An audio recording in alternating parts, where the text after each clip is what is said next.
দুনিয়াবি লাভ, আর একটা হচ্ছে আখিরাতের লাভ। কোরআন আপনাকে দুনিয়ার গাইডলাইন অনুযায়ী দুনিয়ায় সঞ্চয় করার ক্ষমতাও দান করবে। আল্লাহর কোরআন বলে দুনিয়ার বুকে মানব জাতির পরীক্ষা হবে চারটি বিষয়ের মাধ্যম দিয়ে। কোরআন খুলে নেন, সেখানে লেখা আছে, বলে ওয়ালা নাবলুওয়ান্নাকুম বিশাইইম মিনাল খাউফি ওয়াল জুই ওয়া নাকসিম মিনাল আমওয়ালি ওয়াল আনফুসি ওয়াস সামারাত ওয়া বাশশিরিস সাবিরিন। আল্লাহ তাআলা বলে, হে পৃথিবীর মুসলমান, যদি তোমরা কোরআনের গাইডলাইন অনুযায়ী চলো, আমি আল্লাহ তাআলা দুনিয়ার বুকে তোমাদের চারটি পরীক্ষা নেব, এবং এই চারটি পরীক্ষা তোমাদের জন্য সহজ হবে। এক নম্বর পরীক্ষা হলো আল্লাহর ভয়, দুই নম্বর পরীক্ষা হলো মিনাল আমওয়াল, ধন সম্পদকে তুমি কিভাবে উপার্জন করবে আর ধন সম্পদকে তুমি কিভাবে খরচ করবে, এটা কোরআন আপনাকে জানিয়ে দেবে। তাহলে দুই নম্বর পরীক্ষা হলো মিনাল আমওয়াল। একটা শ্রেণী তারা কিয়ামতের দিনে ছটফট করবে আর বলবে, আল্লাহ লা আল্লি আমালা সলিহা, আমরা ভালো কাজ করব, নেক কাজ করব, সৎ কাজ করব, আমাদেরকে তুমি আবার দুনিয়ায় পাঠাও। আল্লাহ বলবেন, কাল্লা, কখনোই নয়। 50 বছরের জীবন, 60 বছরের জীবন, হায়াতে জিন্দেগি দান করলাম, অনেক বক্তা, অনেক শ্রোতা, অনেক কিতাব, অনেক কিছু তোমাদেরকে বলা হয়েছে, কাজেই তোমরা সেইগুলোকে প্রত্যাখ্যান করেছো, তোমাদেরকে আর দুনিয়ায় পাঠানো হবে না। তাহলে আল্লাহ রাব্বুল আলামিন জানালেন, পৃথিবীর মুসলমান, তোমাদের জন্য পরীক্ষা হবে ঈমানদারদের চারটি বিষয়। দুই নাম্বার পরীক্ষা হলো মিনাল আমওয়াল। তিন নাম্বার পরীক্ষা আল্লাহ তাআলা বলছেন বিনষ্টতা, ক্ষয়ক্ষতি। তুমি নামাজি, তোমার নামাজ পড়ার পরেও তোমার ক্ষতি হবে। বিনষ্টতার মাধ্যম দিয়ে তোমার ঈমানকে পরীক্ষা করা হবে। এবং চার নাম্বার পরীক্ষা হলো ওয়াবাশশিরিস সাবিরিন। হে পৃথিবীর মুসলমান, তোমরা শোনো, আমি আল্লাহ তাআলা চার নাম্বার যে পরীক্ষাটা নেব, এটা খুব কঠিন। আজকে বর্তমান পরিস্থিতির উপরে আপনাদের জেনে রাখা দরকার, ভারত একটা স্বাধীন কান্ট্রি হওয়ার পরেও এমন ভাবে আমাদের উপরে কিছু কথা, কিছু লাগু নিয়ে দেওয়া হচ্ছে। আমার সোনার চাঁদ ভাইয়েরা, এটা হলো ধৈর্যের একটি পরীক্ষা। আপনাকে আল্লাহ রাব্বুল আলামিন দুনিয়ার মানচিত্রে তৈরি করেছেন পরীক্ষার মাধ্যম দিয়ে। এজন্য সবথেকে গুরুত্বপূর্ণ যেটা ওয়াবাশশিরিস সাবিরিন। আল্লাহ তাআলা বললেন, সুসংবাদ তাদের জন্য যারা দুনিয়ার বুকে ধৈর্য ধারণ করে। পৃথিবীর মানচিত্রে এমন কিছু দেশ আছে যেখানকার মানুষজন নামাজ পড়তে পারে না। হ্যাঁ, আপনাকেই বলছি, নামাজ পড়তে পারে না, যাই নামাজটা টানতে পারে না, তাসবিহ দানাখানা গুনতে পারে না, এমন করে মুসলমানরা নিজেদের নামখানাও রাখতে পারে না। পৃথিবীর মানচিত্রে এমন কিছু দেশ আছে যেখানে মুসলমানরা রমজান মাসের রোজাও রাখতে পারে না। জোরপূর্বক ভাবে তাদেরকে আহার করিয়ে দেওয়া হয়। আমার ভাই, এগুলা হলো দুনিয়ার বুকে আপনার জন্য পরীক্ষা। এজন্য সর্বকথার শেষ কথা আমি আপনাদেরকে বলি, এহেন পরিস্থিতিতে এইরকম সময়ে আপনাকে চলতে হবে যেটা, সেটা হলো আল্লাহ পাকের দেখানো রাস্তা। আল্লাহ পাকের দেখানো রাস্তা ছাড়া, নবীজির গাইডলাইন, আল্লাহ পাকের গাইডলাইন আর নবীজির তরিকা ছাড়া আপনার জীবনটা বৃথা, অসম্পূর্ণ, সম্পূর্ণতা হয় না।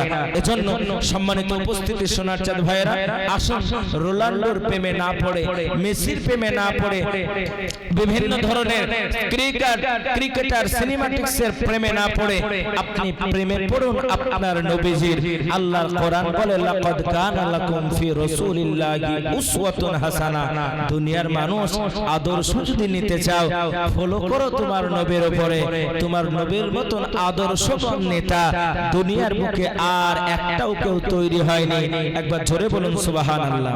আপনি অবাক হয়ে যাবেন, মুখ মুষ্টি ভরে দাড়ি নিয়ে একজন অলরাউন্ডার ক্রিকেটার, একটা স্ট্যাম্প যদি লাগানো হয় তাহলে তাকে কয়েক কোটি টাকা দেওয়া হবে। তিনি বললেন যে খেলা বাদ দিব, তা অস্বীকার, মদের স্টিকার আমি লাগাবো না।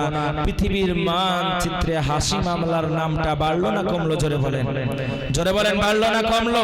পৃথিবীর মানচিত্রে তার নামটা বেড়ে গেল। এ যুবক, তুমি কার আদর্শ ফলো করো?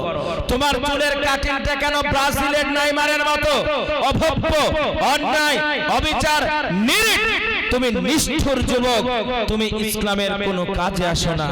তোমার গলার স্টাইল, তোমার চেহারাটা কেন মেসির মতো? কেন তুমি নবীজির আদর্শ হয়ে আদর্শিত হতে পারো না?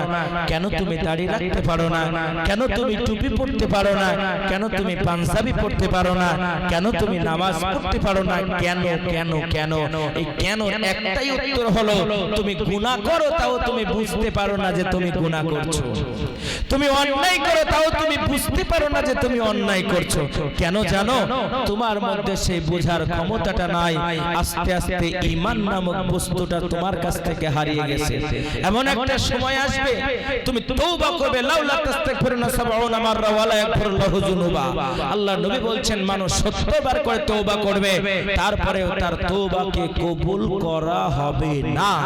সেই সময় আসার আগে আসুন, ফিরে আসুন আল্লাহ পাকের দেখানো রাস্তায়, যেই রাস্তায় শান্তি আছে, সিরাতে মুস্তাকিম। আমরা প্রত্যেকে ওই রাস্তা অবলম্বন করব ইনশাআল্লাহ। জোরে বলে ইনশাআল্লাহ। আমার মরণ আসিবে কখন কেউ তো জানে না, এই দুনিয়া সারা জীবন থাকার জায়গা না,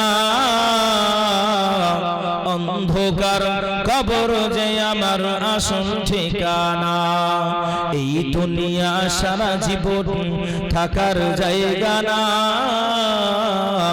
অন্ধকার কবর যে আমার আসল ঠিকানা। ও ভাই সেই কবরে,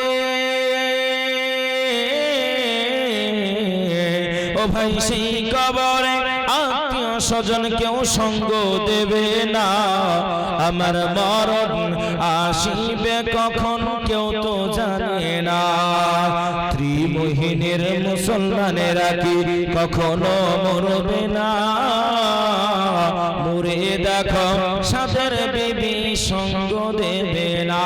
তোমায় বাসবাগানে,